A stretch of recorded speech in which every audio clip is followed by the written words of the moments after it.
The Song of Pelinal, Volume 3, On His Enemy.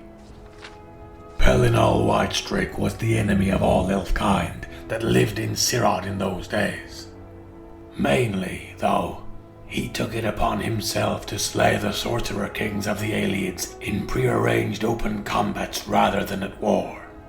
The fields of rebellion he left to the growing armies of the Paravania and his bull nephew. Pelinal called out Haromir of Copper and Tea into a duel at the Tor, and ate his neck veins while screaming praise to Rama, a name that no one knew yet.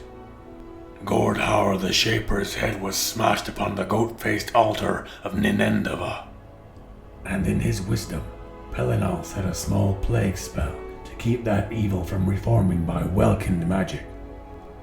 Later that season, Pelinal slew Hadhual on the granite steps of Seatar, the Fire King's spears knowing their first refute. For a time, no weapon of the Aelids could pierce his armor, which Pelinal admitted was unlike any crafted by men, but would say no more even when pressed.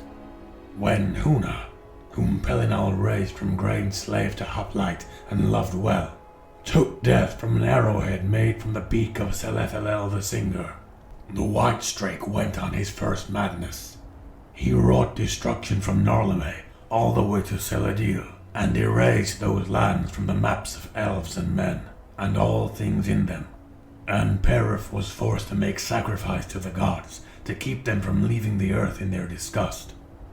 And then came the storming of White Gold, where the Aelids had made pact with the Aurorans of Meridia, and summoned them, and appointed the terrible and golden-hued half-elf, Umaril the Unfeathered, as their champion.